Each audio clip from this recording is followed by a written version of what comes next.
Assalamualaikum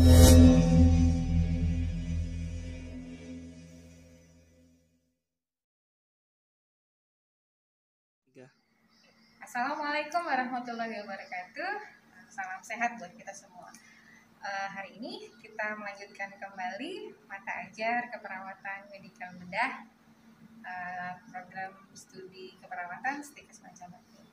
Hari ini kita akan mendemonstrasikan tentang bagaimana prosedur pemberian transfusi darah. Jadi transfusi darah itu merupakan darah yang ditransfer dari pendonor yang golongan darahnya sesuai, RH-nya sesuai, dan diberikan kepada pasien ataupun orang yang membutuhkan.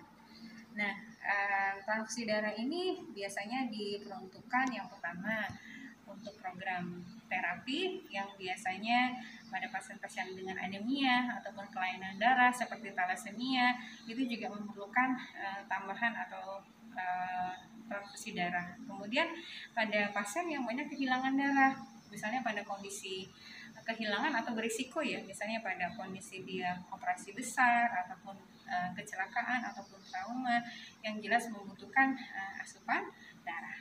Nah, kemudian ada beberapa hal yang mesti harus diperhatikan.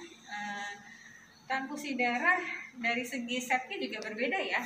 Untuk transfusi darah, kalau kita lihat ini namanya set transfusi darah. Jadi berbeda dengan infus biasa yang seperti ini. Kalau kita lihat ya, coba kita kenalan dulu dengan alatnya.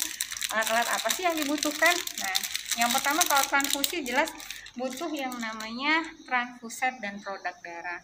Nah, ini namanya transfuset. Jadi di transfuset ini ada semacam saringan ya atau filter di sini yang fungsinya adalah karena produk darah itu kan kadang disertai dengan adanya gumpalan. Nah, salah satu untuk menyaring gumpalan tersebut atau material-material yang terkandung di dalam transfusi darah biasanya digunakan set khusus ya. Kalau yang lain-lain sama ya. Nah, ini bedanya kalau infus biasa kan tidak ada filter.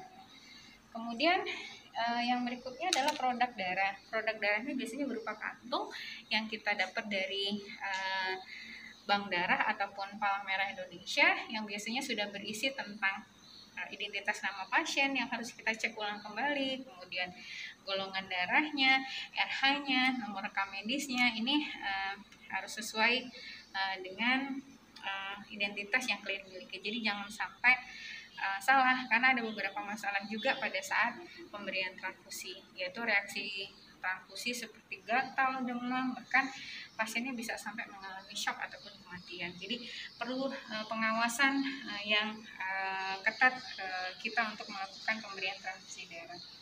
Kemudian selain tadi transfusi yang harus sudah kita ganti, kemudian ini anggap transfusinya sudah berjalan ya. Nah, sebelum melakukan pemberian transfusi, alangkah baiknya pasien diberikan infus NaCl atau natrium klorida. Nah, natrium klorida ini biasanya diberikan sebelum pemberian transfusi karena cairan ini yang mendekati fisiologi cairan di dalam tubuh manusia, dan supaya dari garam ini juga mengurangi resiko terjadinya emboli ataupun pembukuan darah pada akses vena ya sebelum pemasangan transfusi. Ada beberapa advice atau anjuran juga bahwasanya dexamethasone dan prednison, dexamethasone itu bisa diberikan atau prednison ya sebelum pemberian transfusi darah untuk mencegah masalah sumbatan atau emboli yang terjadi pada saat kita melakukan pemasangan transfusi. Ya, alat-alat lain sama, kita gunakan handscoon bersih ya. Kemudian kita akan coba untuk melakukan fase interaksi dengan pasien sebelum kita coba untuk melakukan pemasangan. Baik, selamat siang Bapak, saya Suster Dewi. Hari ini saya akan melakukan prosedur pemasangan transfusi darah yang dari catatan medis yang kita dapat ini HB-nya drop, sehingga perlu tambahan ya Pak ya, supaya nanti kondisinya menjadi membaik, karena kemarin habis operasi ternyata kondisinya masih pucat dan perlu tambahan darah lagi. Bapak bersedia ya?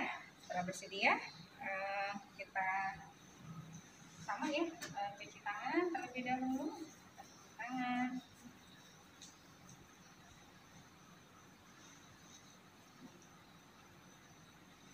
Ya. Setelah itu kita gunakan spoon. Ya. Kita gunakan spoon. Kemudian kita cek lagi ya. Yang kita cek adalah transfusinya tadi ya. Pastikan bahwasannya suhu daripada misalkan ini wadah kantung darah ya, pastikan bahwasannya suhunya tidak dingin ataupun tidak panas, dan tidak boleh juga ini dipanaskan ataupun dikocok-kocok ya. Kemudian pastikan bahwasannya identitas pasien itu sesuai, kemudian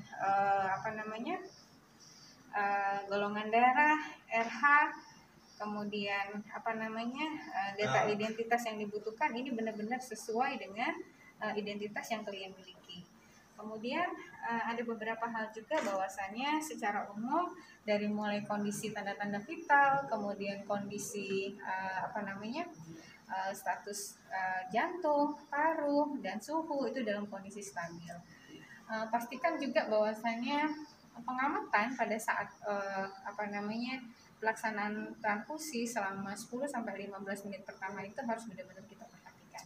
Kemudian kita cek juga apakah ada gumpalan ataupun terjadi perubahan warna pada transfusi yang kita berikan. Ini harus kita antisipasi untuk mencegah hal-hal yang tidak diinginkan selama proses berjalannya transfusi. Setelah itu transfusinya kita pasang, kita atur dan kita amati tetesannya. Di awal mungkin tetesannya dibuat ringan dulu ya, karena viskositas atau kekentalan darah ini cukup lumayan pekat dibandingkan dengan cairan. Tapi pastikan 15 menit sebelum pemberian transfusi itu sudah terpasang dengan penasehat.